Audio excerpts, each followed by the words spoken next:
दोस्तों हम बेनीपट्टी के रीजन में हम देखते हैं कि किस कम्युनिटी की आबादी क्या है दोस्तों। बेनीपट्टी हमेशा से ब्राह्मण बहुल क्षेत्र है दोस्तों। उच्चैठ स्थान का एक फेमस मंदिर भी है दोस्तों इस क्षेत्र में। हम इसी क्षेत्र के अगल बगल के आदमी हैं दोस्तों, इसलिए हम अच्छे से जानते हैं दोस्तों। अगर बात करें दोस्तों, इस क्षेत्र में ब्राह्मण को भूमिहार में शामिल हो जाने के कारण बहुत नुकसान हुआ दोस्तों। बावन आइडेंटिटी के नाम पर ब्राह्मण लोग जो भूमिहार में एडप्ट हो जाया करते थे, इस कारण से उनकी पॉपुलेशन डिक्लाइन कर जाती है दोस्तों।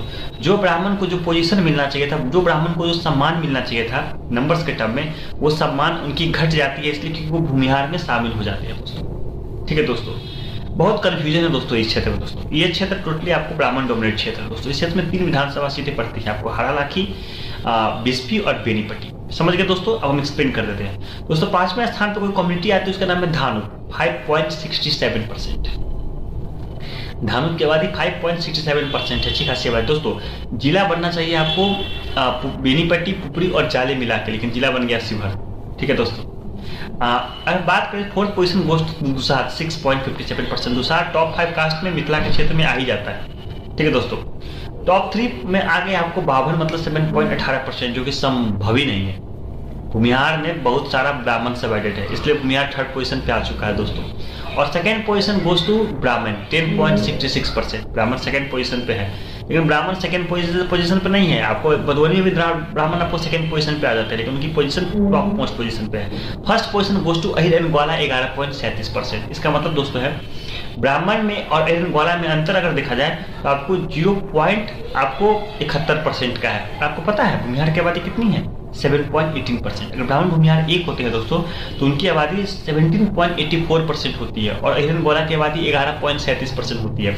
जो 17.84% आंकड़ा है दोस्तों, उसमें ब्राह्मण की आबादी आप मानिए आप 75-25, 70-30, मतलब ब्राह्मण की आबादी अहिर ग्वाला से इस क्षेत्र में ज्यादा है दोस्तों। लेकिन नंबर्स में उनकी आबादी दिख रही है कि अहिर ग्वाला से वो कम है दोस्तों। वो 2nd पोजीशन पे आ रहे हैं।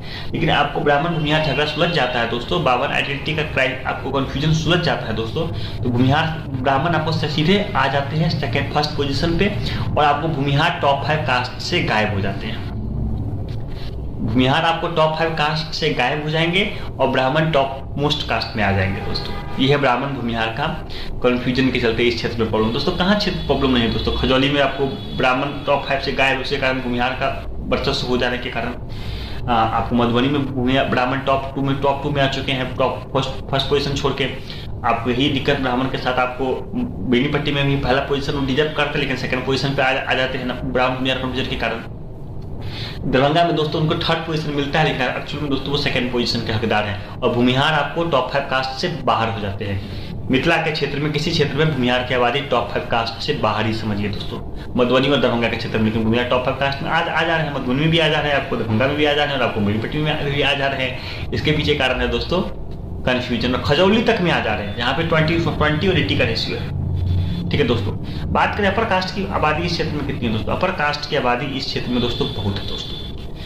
भूमिहार और ब्राह्मण मिला के उनकी आबादी 17.84% हो जाती है, लेकिन बाकी अपर कास्ट सहयोग नहीं किए। कायस्थ लोगों ने काफी सहयोग किया, 2.1%। करण कायस्थ करके कम्युनिटी होती है जो अपने आपको कर्नाटक डायनेस्टी से अपना लिंकेज मतलब दिखाती है, उनकी आबादी 2.1% है। बाकी जगह के कायस्थ से तो उनकी आबादी ज्यादा ही है दोस्तों। अगर हम बात करें राजपूत, यहाँ पे दोस्तों अपर कास्ट को सहयोग नहीं कर रहे हैं, 1.58%।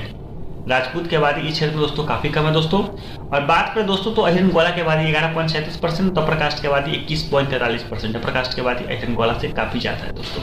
और बात करें दोस्तों मुस्लिम की आबादी 16.51% है, मतलब अपर कास्ट टॉप पे है, आपको अहिर ग्वाला 2nd पोजीशन, 3rd पोजीशन पे, मुस्लिम 2nd पोजीशन पे है। इस क्षेत्र में क्या है कि बीजेपी की जो पॉलिटिक्स है दोस्तों करती क्या है, लोकसभा चुनाव में अहिर कैंडिडेट हुकुमदेव नारायण यादव के फैमिली के मेंबर को ही चुनाव में खड़ा कर देती है। और बीजेपी वाले करते क्या है, आपको विधानसभा चुनाव में आपको ब्राह्मण भूमिहार कैंडिडेट को टिकट दे देते हैं। तो होता क्या है कि ब्राह्मण भूमिहार लोग मिलकर आपको अहिर कैंडिडेट को बीजेपी के नाम पे वोट कर देते हैं।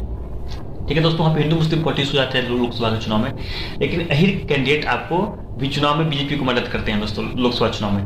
लेकिन दिक्कत क्या होता है दोस्तों, आपको अहिर कैंडिडेट विधानसभा के चुनाव में आपको बीजेपी का सहयोग नहीं करते हैं। ठीक है दोस्तों।